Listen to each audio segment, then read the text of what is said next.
तो दोस्तों ये है हमारी स्प्लेंडर प्लस ऑल ब्लैक, जो कि पिछले 1 साल हो गया है मुझे इस बाइक को यूज करते हुए।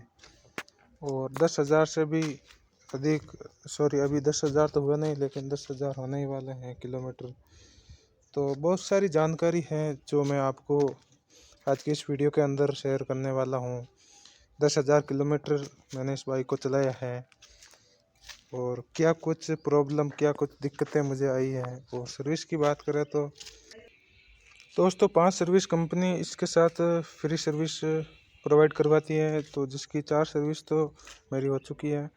तो अगर ऑल ओवर सर्विस एक्सपीरियंस मैं आपको बताऊं तो काफ़ी बढ़िया रहा कंपनी के साथ, शोरूम वालों के साथ। शोरूम हमारे यहाँ पर नज़दीक ही है और वो इतना, सर्विस की बात करें तो एकदम बढ़िया सर्विस मुझे लगी हमारे नियरेस्ट शोरूम की।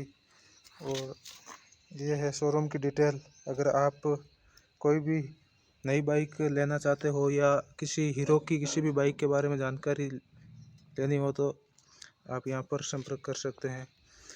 और एकदम आप देख सकते हैं बाइक को पूरी डिटेलिंग, पूरे साफ बाइक को एकदम बढ़िया तरीके से वॉश किया है। कहीं भी कोई भी पार्ट्स ऐसे ही नहीं छोड़ा है। पूरा टायर, हम व्हील को देख सकते हो, चाहे छोटी छोटी जगह पर बाइक को एकदम ड्राई क्लीन किया है। कंपनी की सर्विस बहुत बेस्ट लगी मुझे। तो दोस्तों अब बात करते हैं कि 10,000 किलोमीटर चलाने के बाद मुझे इस बाइक के अंदर क्या कुछ प्रॉब्लम देखने को मिल रही। तो दोस्तों प्रॉब्लम की बात करें तो इस बाइक के अंदर वैसे तो मुझे कोई मेजर प्रॉब्लम या कोई बड़ी प्रॉब्लम या दिक्कत नहीं आई, ना ही कभी रास्ते में गाड़ी ब्रेक डाउन हुआ है। बस एक प्रॉब्लम आई थी इसके, इस फ्यूल टैंक का जो कैप है इसके लॉक के अंदर, ये ना अंदर से एक बार फ्री हो गया था, तो वो कंपनी शोरूम के अंदर फ्री ऑफ कॉस्ट रिपेयर हो गया। ये कोई बड़ी दिक्कत नहीं है।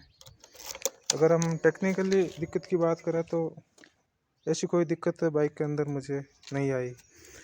दोस्तों जब शुरू शुरू में ये बाइक नहीं आई थी तो लोगों के बहुत सारे क्लेम थे कि इसके अंदर जो फ्यूल मोटर लगी हुई है फ्यूल टैंक के अंदर, वो जब बाइक धूप में खड़ी रहती है तो वो फ्यूल मोटर है काम करना बंद कर देती है। तो ऐसी कोई प्रॉब्लम पिछले 1 साल के अंदर मुझे तो इस बाइक के अंदर नहीं मिली है। मेरी बाइक ज़्यादातर धूप में ही खड़ी रहती है और फ्यूल मोटर रुकने या ख़राब होने की दिक्कत तो अभी नहीं आई है। हो सकता है जो फर्स्ट लॉट की गाड़ियाँ थी, जब BS6 हाल ही में आई थी, जब कंपनी अपनी सारी बाइक को, अपनी सारी गाड़ियों को BS6 फेज़ में लॉन्च कर रही थी, तो जो फर्स्ट लॉट की गाड़ियाँ थी उसके अंदर दिक्कत आई थी। और उसमें से जो HF डिलक्स है उसके अंदर सबसे ज़्यादा वो फ्यूल मोटर वाली दिक्कत आई थी। सर्विस की बात करें तो सर्विस के अंदर देखा जाए तो जो टोटल 4 सर्विस है वो आपको बाइक खरीदने के 1 साल के अंदर अंदर करवानी होती है। 365 डेज के अंदर आपको 4 सर्विस, फ्री वाली सर्विस करवानी होती है। उसका भी एक टाइम पीरियड होता है। जो जब भी आप बाइक खरीदते हो तो आपको साथ में यूज़र मैनुअल दी जाती है, या हम ऐसे कह दीजिए कि सर्विस बुक आपको साथ में दी जाती है। तो कुछ लोग क्या करते हैं कि उससे वहाँ कंपनी में ही छोड़ देते हैं, उससे अपने साथ नहीं लेते हैं। तो मैं आपसे यही रिकमेंड करूँगा कि जो सर्विस बुक है आप उसे अपने साथ कैरी कीजिए। उसके अंदर हर एक डिटेल जानकारी लिखी हुई होती है कि कितने किलोमीटर चलने के बाद कौन सी सर्विस हमें करवानी चाहिए, क्या क्या सर्विस के टाइम गाड़ी के पार्ट्स चेंज होने होते हैं, या फिर कौन कौन से चीज़ों बदलनी होती है, वो डिटेल में उस बुक के अंदर लिखा हुआ होता है। तो दोस्तों ऑल ओवर अभी देखा जाए तो बाइक के अंदर अभी तक तो मुझे 10,000 किलोमीटर चलाने के बाद, 1 साल पूरा होने के बाद, मुझे इस बाइक के अंदर कोई भी ऐसी दिक्कत या प्रॉब्लम नहीं आई है। बहुत ही बढ़िया परफॉर्मेंस बाइक की अब तक रही है। और माइलेज की बात करें तो बहुत ही अच्छा तगड़ा माइलेज बाइक ने दिया है। और एक मैं सेपरेट वीडियो बनाऊंगा माइलेज के ऊपर कि ये बाइक एक्चुअल में माइलेज कितना हमें देती है। तो ये है all new Splendor all black, जो 1 साल हो गया है। और बाइक को आप देख सकते हैं कि ये 1 साल पुरानी बाइक है। बहुत ही अच्छे से मेंटेन किया है बाइक को।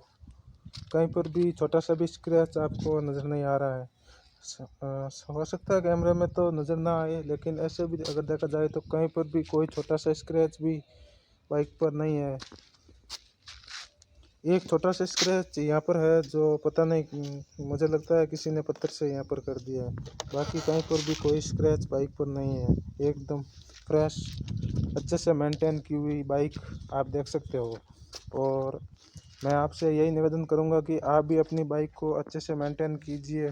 ज़्यादा रफली यूज़ मत करो, क्योंकि ज़्यादा हम रफली यूज़ करते हैं बाइक तो उसके अंदर बहुत सारी दिक्कतें हमें फेस करनी पड़ती है। और बहुत सारे लोगों को मैंने देखा भी है जो बहुत ज़्यादा रफ़ यूज करते हैं, फिर उनके बाइक के अंदर बहुत सारी दिक्कतें आती रहती हैं। तो ये सब कुछ हमारे ऊपर डिपेंड करता है कि हम बाइक को किस तरीके से मेंटेन कर रहे हैं, बाइक की सर्विस कब करवा रहे हैं।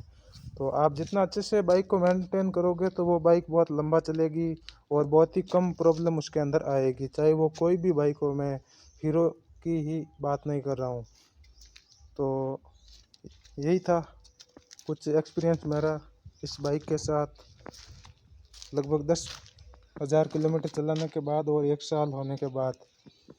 और माइलेज का भी हम बहुत ही जल्दी एक वीडियो लेकर आने वाले हैं। उसके अंदर हम टैंक टू टैंक इसका माइलेज टेस्ट भी करने वाले हैं। अलग अलग सिचुएशन, अलग अलग रास्तों में हम इस बाइक को चलाने वाले हैं और उसके बाद जो माइलेज निकल कर आएगा वो मैं आपको बताऊंगा।